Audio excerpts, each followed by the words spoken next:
Plot टाकायची सुरुवात हेच पालकमंत्री असताना, यांचीच महापालिका असताना, यांचेच खासदार असताना, यांचेच आमदार असताना।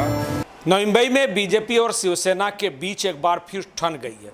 नगर विकास मंत्री एकनाथ शिंदे के खिलाफ वन मंत्री गणेश नाईक के एक कथित बयान ने नवी मुंबई शिवसेना का गुस्सा फिर बढ़ा दिया है। आज शिवसेना उपनेता विजय चौगुले ने एक प्रेस कॉन्फ्रेंस में वन मंत्री गणेश नाईक पर तीखा पलटवार किया।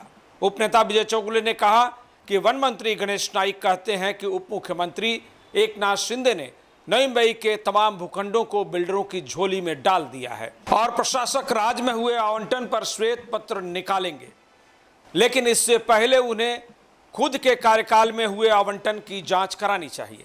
शिवसेना उपनेता विजय चौगुले यही नहीं रुके, उन्होंने मनपा अस्पताल की जमीन हीरानंदानी को देने और 17 प्लाजा की जमीन का टेंडर निकाल कर आवंटन करने जैसे कई मामलों का हवाला देते हुए तीखा पलटवार किया और सीधे वन मंत्री गणेश नाईक से जवाब मांगा।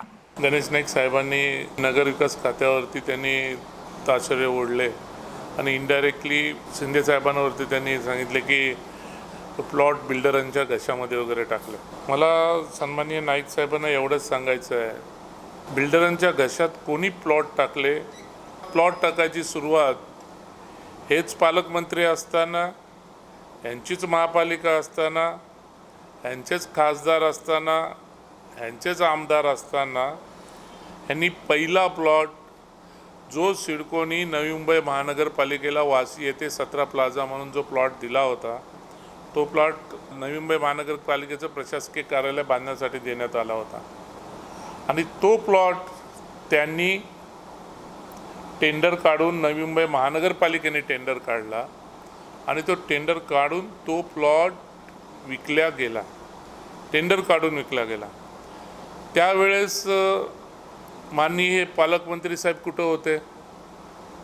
दुसरा त्यांनी हिरानंदानीचा हॉस्पिटलचा प्लॉट दिला, त्यावेळेस हे पालकमंत्री म्हणून एक त्यावेळेस कॅबिनेट मंत्री होते, त्यावेळेस कुठे होते?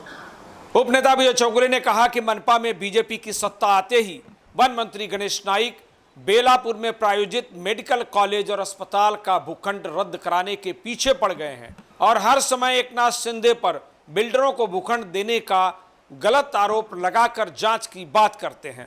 विजय चौगुले ने कहा कि वन मंत्री गणेश नाईक को सबसे पहले उस वक्त का श्वेत पत्र जारी करना चाहिए जब वे कैबिनेट मंत्री थे और उनके घर में ही विधायक और सांसद थे। पूरी महानगर पालिका भी उन्हीं के कब्जे में थी। प्रेस कॉन्फ्रेंस में विजय चौगुले ने गणेश नाईक के बयान को लेकर और क्या कुछ कहा, आप खुद सुन लीजिए। गणेश नाईकांना मंत्र्यांना एवढंच मला सांगायचं आहे की बघा, मी मागच्या वेळेस पण बोलतो, एक बोट तुम्ही दाखवता तर 4 बोटं पण आपल्या स्वतःकडे येतात। जर हे एवढे बोलतायत की जर नवी मुंबईच्या हितासाठी जर काय गुन्हा नसेल तर ते मंत्रिपद काय चाटायचं आहे? मला एवढंच यांना विचारायचं आहे, 17चा प्लॉट दिला, हिरानंदानीचे प्लॉट दिले, आज तुम्ही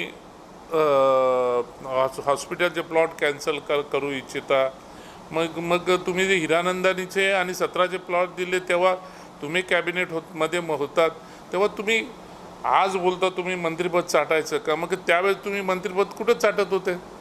आणि जर श्वेतपत्रिका जर काढायची झाली तर या सर्व गोष्टीची श्वेतपत्रिका काढा। तुमच्या काळामध्ये किती सिडकोच्या जागा अनधिकृत बांधकामं झाली आहेत, काय काय झालेलं आहे, मग त्यावेळेस जागा का नाही घेतली ताब्यात? त्यावेळेस जागा का नाही बोलले?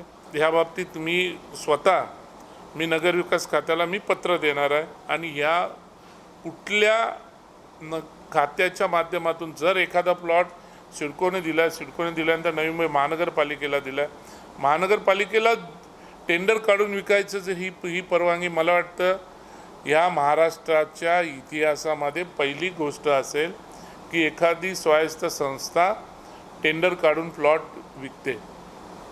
आणि जर ह्या गोष्टी जर ते करत असतील, आज जर ते बोलत असतील तर हे कुठल्या बाबतीत होतात? आणि श्वेतपत्रिका काढायची तर काढा ना श्वेतपत्रिका। मी तर सांगतो, कुठल्या नगरविकास खात्याच्या मार्फत कुठल्या बिल्डरला प्लॉट दिले हे तरी काढावा। लेटेस्ट अपडेट्स और ताजा तरीन खबरों के लिए TV1 इंडिया लाइव को सब्सक्राइब कीजिए और नोटिफिकेशन पाने के लिए बेल आइकॉन को दबाना मत भूलिए।